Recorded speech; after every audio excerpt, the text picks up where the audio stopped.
Pengacara Marketing dan Kewirausahaan. Ketemu lagi di video kita. Kali ini yang membahas tentang strategi harga. Nah, penetapan harga ini merupakan salah satu bagian dari strategi marketing mix. Jadi kalau masih ingat, strategi marketing mix itu adalah 4P, yaitu pertama produk, yang kedua place atau distribusi, yang ketiga price, harga, yang akan kita bahas pada hari ini, serta yang terakhir adalah promotion. Nah, dalam strategi penetapan harga ini tentu kita harus tahu dulu apa tujuan dari penetapan harga ini.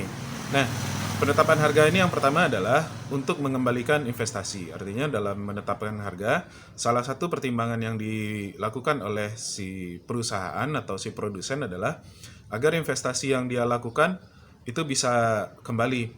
Nah, dalam membangun usaha tentunya atau membangun perusahaan tentunya si pemilik usaha itu sudah melakukan investasi ya, bisa jadi investasi berupa peralatan, investasi berupa tempat, investasi lain-lain. Bahkan misalnya produk itu tidak diciptakan tapi dia itu hanya membeli dan menjual kembali. Nah, ketika dia membeli produk itu kan merupakan sebuah investasi. Nah, yang dipikirkan oleh si produsen atau penjual tadi adalah bagaimana caranya supaya investasi itu bisa kembali lagi. Nah, tentu ada hitung-hitungannya. Dibaginya per produk, kemudian diperkirakannya berapa lama waktu akan habis dalam menjual produk tersebut, maka didapatkanlah harganya. Jadi pertimbangan pertama dalam menentukan strategi harga ini adalah tujuannya untuk mencapai penghasilan atau mencapai menutup investasi. Oke, kemudian yang kedua, penetapan harga ini bertujuan untuk kestabilan harga. Jadi dengan adanya harga yang tetap atau harga itu yang sudah ditentukan oleh perusahaan, maka harga itu tidak akan tidak akan bersifat fluktuatif. Jadi misalnya ada sebuah produk, ketika ada konsumen harganya tidak berubah lagi, nanti ada konsumen harganya berubah lagi. Nah, hal itu tentu akan membingungkan konsumen, kemudian membuat pencatatan keuangan juga menjadi merepotkan sekali. Nah, jadi tujuannya yang kedua adalah untuk kestabilan harga. Tujuan yang ketiga adalah untuk mempertahankan dan meningkatkan pasar. Jadi kalau pasarnya sudah ada, tentu pasar itu ditingkatkan. Pasar di sini maksudnya konsumen. Jadi konsumen yang ada itu dipertahankan. Nah, konsumen yang belum masuk ke dalam ini kita, itu konsumennya diraih gitu ya. Bagaimana caranya? Salah satunya dengan strategi harga. Kita harus ingat bahwa strategi harga ini bukan berarti menetapkan harga selalu lebih rendah daripada pesaing. Tidak. Jadi strategi harga itu kadang-kadang kebalikan. Jadi bisa jadi harganya itu ditingkatkan, malah itu yang konsumennya semakin loyal. Beberapa produk yang sifatnya produk premium ya. Nah, seperti itu kejadiannya. Misalnya produk seperti iPhone, makin mahal malah makin laku, ya kan? Nah, kemudian tujuan yang terakhir adalah untuk memaksimalkan harga. Jadi tujuan dari penetapan harga itu yang terakhir adalah agar laba yang didapatkan itu bisa maksimal gitu ya. Nah, tentu ada pengaliannya, ada segala macamnya. Kemudian metodenya, bagaimana caranya perusahaan bisa menetapkan harga? Pertama, penetapan harga itu seperti di hukum ekonomi ya. Harga itu pertama berdasarkan permintaan. Jadi kalau harga permintaannya naik atau permintaannya banyak, maka harga sudah dipastikan harganya tinggi. Tapi kalau misalnya permintaan lagi turun atau permintaannya sedikit, maka harga itu ya diturunkan juga. Jadi berdasarkan permintaan saja.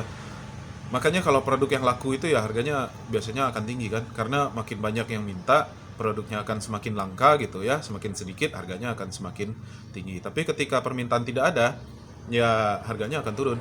Itu juga mengapa pada saat hari-hari besar misalnya seperti mau Lebaran, Natal atau Tahun Baru gitu ya, harga-harga itu naik. Kenapa ya? Karena permintaan itu juga naik. Nah, tapi pada saat ini, pada saat kondisi resesi ekonomi misalnya, atau saat pandemi COVID-19 seperti sekarang, permintaan ini kan menurun. Nah, produk-produk yang permintaannya menurun itu harganya juga dia turunkan. Kemudian pertimbangan kedua, metode kedua dalam menentukan harga ini adalah berdasarkan biaya yang kita keluarkan. Jadi berapa biaya yang dikeluarkan untuk menghasilkan produk atau untuk mendapatkan produk, maka kita naikkan harganya sedikit. Nah, itulah harga yang kita jual. Jadi dalam pemasaran itu ada istilahnya margin laba. Jadi margin laba itu adalah selisih antara biaya dan harga jual. Jadi margin laba.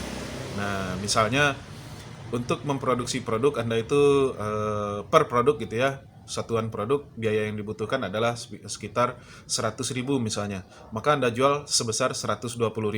Nah, yang 20.000 itu adalah margin laba. Jadi penetapan harga itu berdasarkan biaya. Kemudian yang berikutnya, penetapan harga itu bisa berdasarkan biaya yang berdasarkan laba yang ingin dihasilkan. Jadi bukan berdasarkan biaya lagi. Makanya tidak semua produk kan kadang-kadang kan ini biayanya kecil tapi ternyata dia jualnya mahal gitu. Ya kan? Kenapa ya? Karena dia berdasarkan laba yang dia inginkan. Itu sah-sah saja dalam pemasaran selama produknya masih bisa laku. Makanya kita nggak bisa misalnya dua buah produk gitu ya, modalnya sama gitu. Kok harganya berbeda, ini kok mahal, ini kok murah gitu. Mungkin ini strateginya produk yang murah tadi berdasarkan biaya. Berapa biaya yang dibutuhkan untuk memproduksi produk, kemudian dia naikkan sedikit, sementara ini berdasarkan laba yang dia inginkan. Contohnya seperti produk handphone lah gitu. Handphone itu kan walaupun kualitas berbeda ya antara produk merek A dengan merek B misalnya, itu kan biayanya pasti beda. Tapi nggak mungkin dia bisa puluhan juta beda ininya, nggak mungkin. Beda modalnya, modal pembuatannya itu nggak mungkin. Tapi ada yang HP itu harganya sampai 20 juta, 30 juta ya kan. Apalagi HP yang flip sekarang itu harganya kalau nggak salah sudah 30 juta ke atas.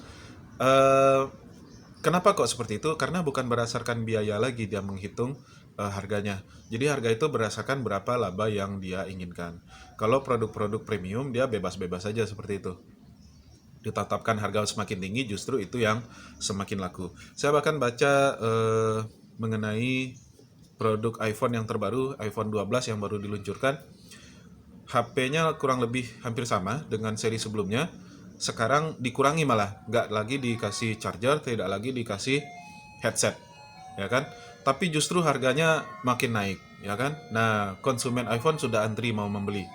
Itu kenapa ya? Karena secara psikologisnya konsumen itu sudah setia dengan produk itu. Jadi apapun strategi yang ditetapkan, bagaimanapun cara perusahaan untuk meningkatkan labanya itu diterima atau ditelan oleh para konsumennya.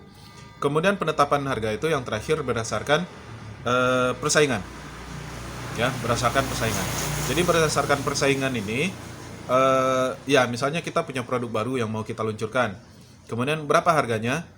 Kita karena masih bingung gimana ya caranya ya mau menetapkan berdasarkan permintaan, kita nggak tahu permintaannya laku atau tidak. Berdasarkan biaya, nanti jangan-jangan ini harusnya produknya bisa jual mahal gitu. Maka cara yang terakhir dalam menentukan harga adalah kita lihat saja harga saingan kita. Berapa harga yang ditetapkan oleh saingan kita, maka kita tentukan harga berdasarkan itu. Bisa lebih tinggi sedikit atau lebih rendah sedikit. Gitu ya. Nah, itu adalah metode-metode penetapan harga.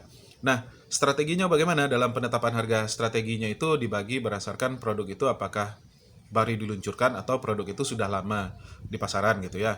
Bagi produk yang baru diluncurkan itu ada dua strateginya. Yang pertama namanya skimming price.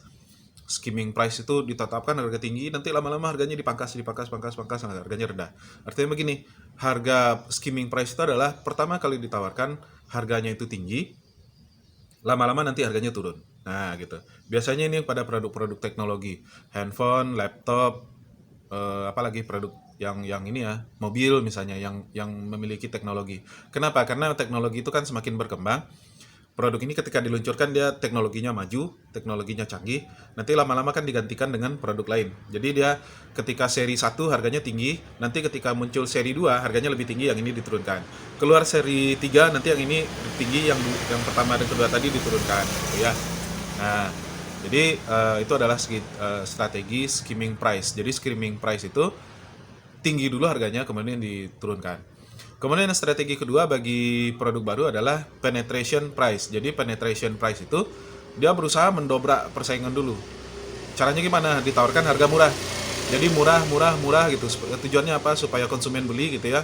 Supaya konsumen itu tertarik untuk mencoba produknya, murah, diskon dulu misalnya. Harga penawaran dulu, harga ini dulu ya kan, harga perkenalan dulu.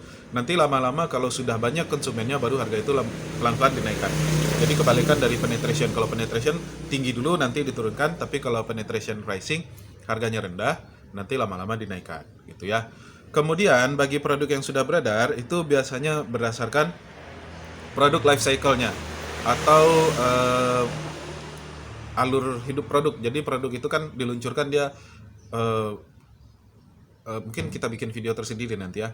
Produk itu awal diluncurkan dia diperkenalkan dulu, kemudian dia semakin berkembang, kemudian dia mencapai kedewasaan, nanti produk itu akan turun, nanti akan hilang sendiri. Jadi berdasarkan produk life cycle itu, nanti akan kita bikinkan satu video terpisah ya mengenai produk life cycle. Nah, nanti perusahaan yang ini yang sudah produknya sudah beredar itu ya berdasarkan di mana posisi produknya. Kalau produknya itu sudah lagi tahap perkembangan gitu ya, mungkin harga bisa dinaikkan. Kalau di masa maturity atau masa puncaknya pada saat laku-lakunya itu mungkin harga itu bisa dibikin stabil gitu ya dengan harga tinggi misalnya. Tapi pada saat dia sudah mulai turun, produknya itu mulai tidak digemari orang, produk itu mulai ditinggalkan orang, bisa jadi dia kasih diskon ya kan atau biaya produksinya dia kurangi supaya harga bisa diturunkan. Oke, demikianlah sedikit tentang harga yang dapat kita bahas pada video kali ini. Semoga dapat dipahami dan dapat dikembangkannya. Salam marketing dan kewirausahaan.